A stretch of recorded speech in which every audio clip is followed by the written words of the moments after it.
Hello all, welcome back to another new video of learn with Bhavna. अब हम start करने जा रहे हैं क्वेश्चन 10 ऑफ MSO 004। अगर आपने पहले वाली वीडियोस नहीं देखी है, सारे क्वेश्चंस के वीडियोस, और आप चाहते हैं कि आपको वन प्लेस पे वो सारी वीडियोस मिल जाएं, तो मैंने एक फोल्डर बना के MSO 004 के नेम से उसके अंदर सारी वीडियोस डाल दिए, तो आपको वन प्लेस पे सारी वीडियोस, सारे क्वेश्चन आंसर्स मिल जाएंगे, ताकि एग्जाम के लिए आपकी कोई भी वीडियो, कोई भी क्वेश्चन मिस ना हो, राइट।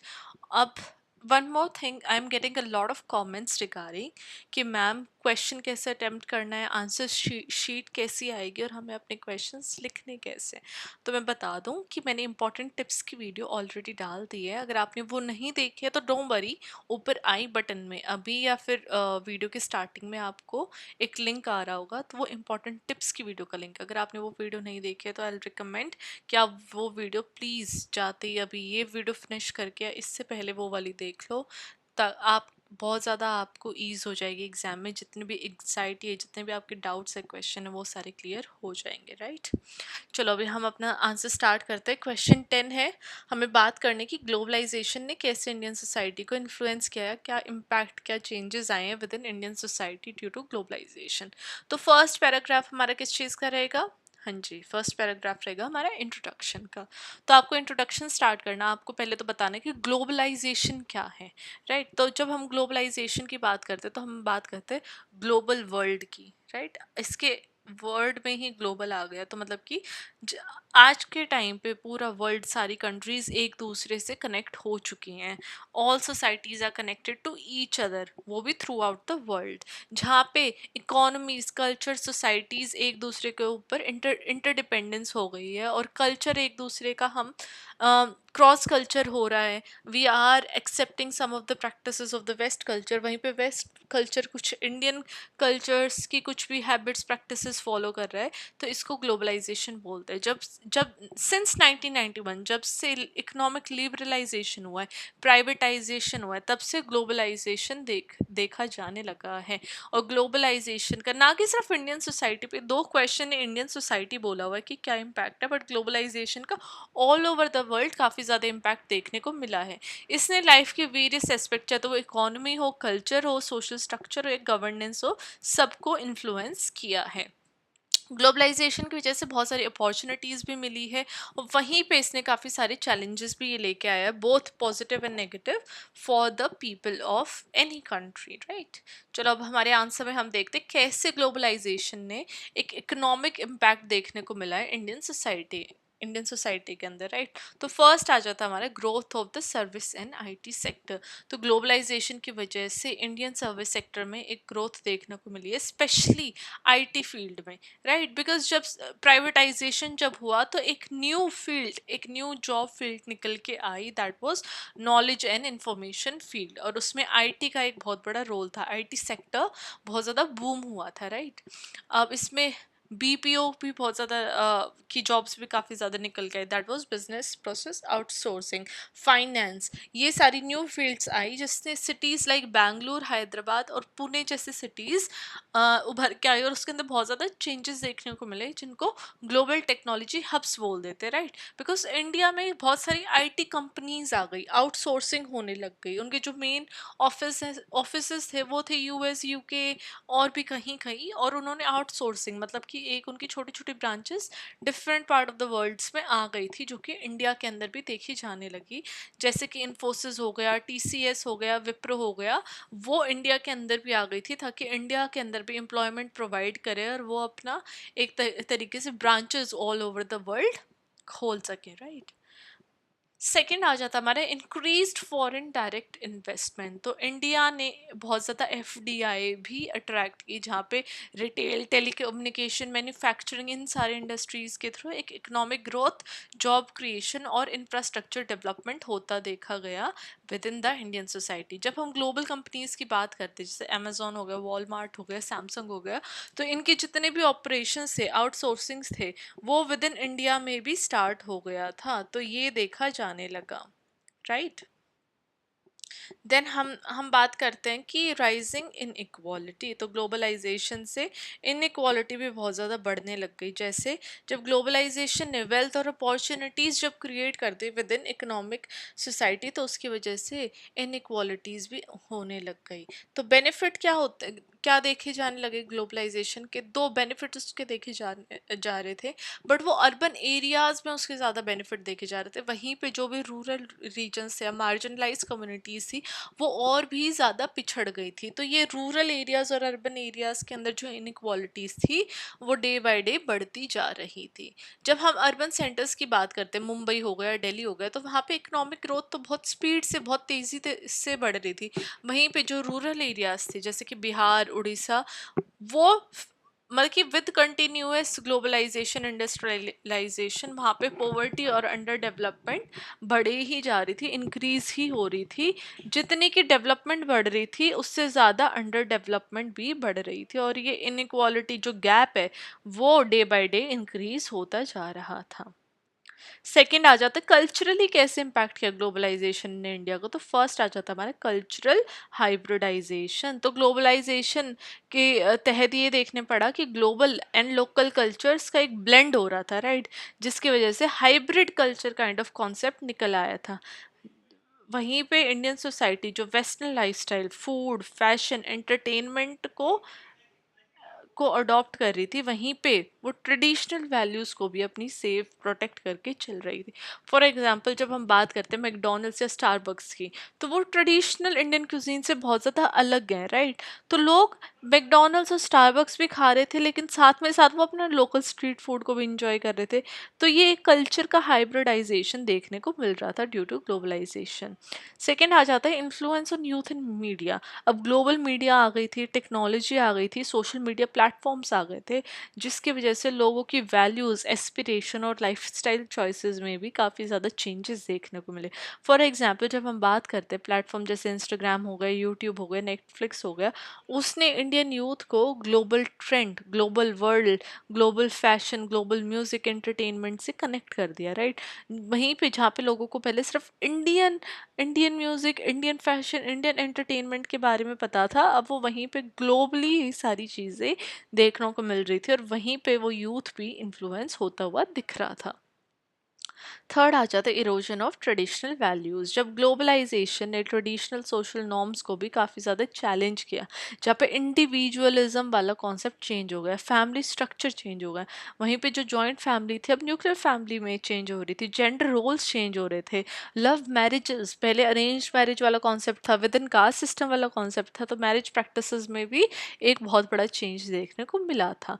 फॉर एग्जाम्पल जब हम अर्बन एरियाज़ की बात करते हैं, तो हम देखते हैं कि न्यूक्लियर फैमिलीज़ को ज़्यादा अर्बन एरियाज़ में एक प्रेफरेंस देखने को मिलती है। लव मैरिजेस बहुत ज़्यादा होने लग गई, जिसने कि जॉइंट फैमिली सिस्टम को रिप्लेस कर दिया था, और अरेंज मैरिजेस का एक काइंड ऑफ, अरेंज मैरिजेस का जो पहले कॉन्सेप्ट था, वो भी कहीं ना कहीं डिसॉल्व होता हुआ दिखा। थर्ड आ जाता है हमारा सोशल इम्पैक्ट। अब देखो सोशल इम्पैक्ट क्या हुआ, एक तो देखो रोल ऑफ वुमेन था, वो चेंज होता हुआ दिखा। ग्लोबलाइजेशन की वजह से वुमेन को बहुत ज़्यादा अपॉर्चुनिटीज़ मिली, पढ़ाई की भी, जॉब की भी, और बिजनेस की भी, जिसने कि उनका सोशो इकोनॉमिक एम्पावरमेंट में कंट्रीब्यूशन देखने को मिला वुमेन का। फॉर एग्जांपल जो वुमेन है अर्बन एरियाज़ में, वो पार्टिसिपेट करने लग गई आईटी में, फाइनेंस में, हेल्थ केयर में, जिससे कि उनको ग्रेटर फाइनेंशियल इंडिपेंडेंस मिलने लगे वुमेन को। वो अपने जो डिसीजन थी, डिसीजन मेकिंग पावर में भी वुमेन स्टैंड करने लग गई। सेकंड आ जाता है हमारा माइग्रेशन, है ना, अर्बनाइजेशन। ऑफ कोर्स ग्लोबलाइजेशन की वजह, अब देखो ये सारे ना छोटे छोटे छोटे टॉपिक्स एक ही आंसर में समा गए हैं, बट मैंने इनको इंडिविजुअली लॉन्ग आंसर फॉर्मेट में इन सारे क्वेश्चंस के ऊपर बात की हुई है। इसलिए मैं बोलती हूँ कि आप मेरी ना सीक्वेंट वाइज अगर आप वीडियोस देखोगे ना, तो आने वाले सभी आंसर्स आपको इजीली समझ में आएंगे। ओके, चलो नेवर माइंड। सेकंड हमारा आ जाता है माइग्रेशन एंड अर्बनाइजेशन। अब अर्बनाइजेशन और ग्लोबलाइजेशन की वजह से सिटीज़ आने लग गई। सिटीज़ कौन से एरियाज़ में थी? अर्बन एरियाज़ में। तो लोग ज़्यादा अपॉर्चुनिटीज़ लेने के लिए, आगे बढ़ने के लिए लाइफ में, वो माइग्रेट होने लग गए। कहाँ पे? अर्बन प्लेसेस में। तो ये कॉन्सेप्ट ऑफ अर्बनाइजेशन और माइग्रेशन देखने को मिला। फॉर एग्जाम्पल जब हम सिटीज़ की बात करते हैं, बैंगलोर, मुंबई एंड दिल्ली, हम देखते हैं वहाँ पे बहुत ज़्यादा पॉपुलेशन ग्रोथ हुई है, क्योंकि लोग उन एरियाज़ में, उन अर्बन इंफ्रास्ट्रक्चर में आके रहने लगे हैं, राइट। एक माइग्रेशन देखने को मिली है इन बड़ी सिटीज़ में, इन बड़े इंफ्रास्ट्रक्चर्स में। ना सेकंड थर्ड पॉइंट आ जाता है हमारे राइज ऑफ कंज्यूमरिज्म। अब ग्लोबलाइजेशन ने इतने सारे प्रोडक्ट्स, इतने सारे ऑप्शंस लोगों के लिए प्रोवाइड कर दिए हैं, जिसकी वजह से आज हर एक चीज़ as a consumer, as a material बन चुके हैं। चाहे वो नॉलेज हो, चाहे वो इंफॉर्मेशन हो, चाहे वो कोई लग्जरी प्रोडक्ट हो, कुछ भी हो, आज के टाइम पे एवरीथिंग इज़ अ प्रोडक्ट। और सारी चीज़ें इन्फ्लुएंस भी होती, कैसे? आप किसी अपने सोशल मीडिया स्टार को, किसी सेलिब्रिटी को देखते हो वो चीज़ें यूज़ करते हुए, तो मे बी वो आपको इन्फ्लुएंस करे, oh you should also buy this. तो कंज्यूमरिज्म का जो कॉन्सेप्ट है वो बहुत ज़्यादा बढ़ चुका है आज के टाइम पे। जब हम बात करते हैं growing middle class in India, तो हम देखते हैं कि वो डिमांड, किसी भी ग्लोबल प्रोडक्ट्स की डिमांड है, उनको बहुत ज़्यादा बढ़ा देते हैं, राइट। मिडिल क्लास वो क्लास है जो कि अपने रिच की तरह वो बनना चाहते हैं, वो रिच की तरह कॉपी करना चाहती है, और उस चक्कर में वो और भी ज़्यादा पुअर होते रहते हैं। तो जितनी भी मिडिल क्लास ग्रो कर रही है, वो ग्लोबल प्रोडक्ट्स के लिए डिमांड बढ़ा रहे हैं, जहाँ पे स्मार्टफोन हो गए, ब्रांडेड क्लोथ्स हो गए, ऑटोमोबाइल्स हो गई, राइट। उनके लिए डिमांड ज़्यादा कहाँ से देखने को मिलती है? मिडिल क्लास के थ्रू। अब हमारा फोर्थ पॉइंट आ जाता है impact on social structure and caste. तो फर्स्ट हमारा आ गया कि ग्लोबलाइजेशन की वजह से जितनी भी हमारी कास्ट बाउंड्रीज थी, वो थोड़ी सी कहीं ना कहीं हटती हुई दिखी, बिकॉज ग्लोबलाइजेशन की वजह से सोशल मोबिलिटी आई लोगों के अंदर, जहाँ पे जो ट्रेडिशनल कास्ट, जो डिफरेंसेस थे, वो कहीं ना कहीं छूटते हुए या वीक होते हुए दिखे, स्पेशली इन अर्बन एरियाज, जहाँ पे जो इकोनॉमिक स्टेटस था वो ज़्यादा इम्पोर्टेंट हो गया, और कास्ट जो स्टेटस है, कास्ट डिफ्रेंसिएशन थी, वो पीछे छूट गई। जब हम कॉरपोरेट वर्क प्लेस की बात करते हैं, तो हम वहाँ पे फॉर एग्ज़ाम्पल, तो हम वहाँ पे क्या बात करते हैं? हम स्किल्स की बात करते हैं, हम वैल्यूज़ की बात करते हैं, राइट। हम कास्ट किसी का देख के वर्क कॉरपोरेट वर्क प्लेस में किसी को भी जॉब नहीं मिलती है। तो वहाँ पे इंडिविजुअल्स के लिए जो अपॉर्चुनिटीज़ हैं, वो हर एक कास्ट के, हर एक मार्जिनलाइज कम्युनिटी के लिए इक्वल रहती है। वो सिर्फ आप स्किल्स को देख के आती है within the urban system, within the corporate workplace. Second आ जाता है परसिस्टेंस ऑफ इनइक्वालिटी। देखो चेंजेस तो आए हैं, बट कास्ट बेस्ड इनक्वालिटीज आज भी देखी जाती है, पर्टिकुलरली रूरल एरियाज में। फॉर एग्जांपल जब हम दलित या अदर मार्जिनलाइज कम्युनिटीज़ की बात करते हैं, तो वो आज भी वो डिस्क्रिमिनेशन फेस करते हैं, उनके लिए आज भी एजुकेशन एक्सेस करना बहुत ज़्यादा डिफ़िकल्ट है, और एम्प्लॉयमेंट, उनके लिए अच्छी जो जॉब्स हैं वो पाना आज के टाइम पर डिफ़िकल्ट है, because they are facing a lot of discrimination on the basis of the caste, specially in rural areas, right. Urban areas में इतना ज़्यादा रिजिड नहीं है कास्ट सिस्टम। फिफ्थ आ जाता है हमारा पॉलिटिकल इम्पैक्ट। तो फर्स्ट हमारा आ गया इसमें स्ट्रेंथनिंग ऑफ डेमोक्रेसी।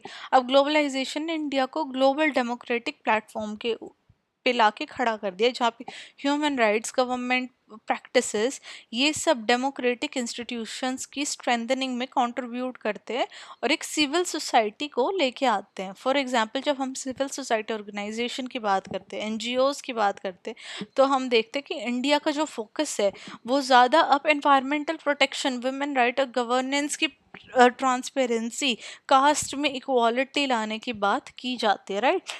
तो एक डेमोक्रेसी देखने को मिल रही है, मतलब कि स्ट्रेंथ हो गई है, और भी ज़्यादा स्ट्रॉन्ग हो गई है इंडिया की डेमोक्रेसी। सेकंड आ जाता है rise of regional and global influence. तो ग्लोबलाइजेशन आने के बाद इंडिया का जो रोल है रीजनल और ग्लोबल पॉलिटिक्स में और भी ज़्यादा स्ट्रॉन्ग हो गया है।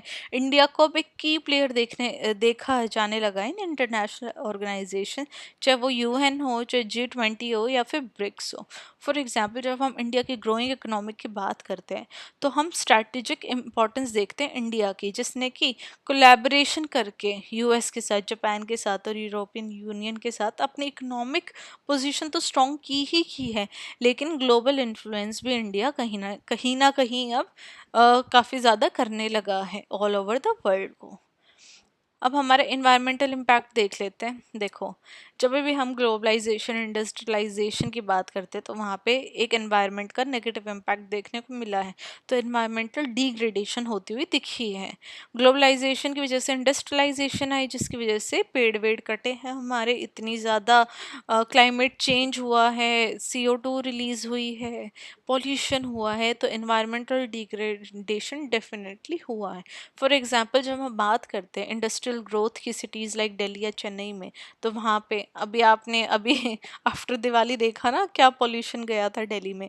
तो उसने बहुत ज़्यादा कंट्रीब्यूट किया है एयर एंड वाटर पॉल्यूशन को, जिससे कि पब्लिक हेल्थ और एनवायरनमेंट बहुत ज़्यादा अफेक्ट हुआ है। सेकेंड आ जाता है हमारा growth of environmental awareness. Globalisation की वजह से एक इंक्रीज अवेयरनेस हुई है एनवायरमेंटल इश्यूज़ को लेके, जहाँ पे अब ज़्यादातर लोग सस्टेनेबल डेवलपमेंट की बात कर रहे हैं। फॉर एग्जांपल, जब हम इंडिया को एक ग्लोबल इनिशिएटिव के लिए गए थे पेरिस अग्रीमेंट में, जहाँ पे क्लाइमेट चेंज की बात हुई थी, तब अपने इंडिया में मिस्टर मोदी ने स्वच्छ भारत अभियान स्टार्ट किया था, जिससे वो इन्वायरमेंटल सस्टेनेबिलिटी को प्रमोट कर रहे थे। राइट, तो ये नहीं है कि मतलब कि अगर डिग्रेड हुआ है तो एक अवेयरनेस भी आई है। ओके, ना अब हमारे लास्ट आ जाते हैं कंक्लूजन। कंक्लूजन आपका लास्ट पैराग्राफ रहेगा हर आंसर का। जब हम ग्लोबलाइजेशन की बात करते हैं तो हम देखते हैं कि कैसे ग्लोबलाइजेशन का इम्पैक्ट रहा है इंडियन सोसाइटी के ऊपर। उसने economic, culture, social structure, politics को ट्रांसफॉर्म करके रख दिया है। राइट, और इसने अपॉर्चुनिटीज़ भी बहुत क्रिएट की है इकोनॉमिक ग्रोथ के लिए, सोशल मोबिलिटी के लिए, कल्चरल एक्सचेंज के लिए, जहाँ पे इसने चैलेंजेस तो लाए इनक्वालिटी के फेस में, कल्चर जो इरोशन हो रहा था वहाँ भी, और एनवायरमेंटल डिग्रेडेशन भी इसकी वजह से हुई है। जब हम सोशोलॉजिकल पर्सपेक्टिव से ग्लोबलाइजेशन को देखते हैं हम देखते हैं कि बहुत डायनामिक और कॉम्प्लेक्स प्रोसेस है, जिसने इंडियन सोसाइटी को आज के टाइम पे शेप दी है। राइट, तो इसलिए इसको अंडरस्टैंड करना एक बैलेंस्ड अप्रोच से बहुत ज़्यादा इंपॉर्टेंट हो जाता है। और ये इंश्योर मतलब कि अगर ग्लोबलाइजेशन आया है तो सस्टेनेबल डेवलपमेंट के ऊपर भी बात होनी चाहिए, तभी ये सारी चीज़ें हैंड इन हैंड चल सकती है। राइट, तो ये हमारा आंसर था ग्लोबलाइजेशन के ऊपर, और कैसे ग्लोबलाइजेशन ने इंडिया को इम्पैक्ट किया, इंडियन सोसाइटी को इम्पैक्ट किया। आई होप आप लोगों को आंसर पसंद आया होगा, मेरी एक्सप्लेनेशन समझ में आई होगी। अगर अच्छा लगा है आंसर तो प्लीज़ लाइक कर दीजिए, चैनल को सब्सक्राइब कर दीजिए, and I will see you very very soon with question 11 of MSO 004। Till then, study well, study hard, and all the best for your exams.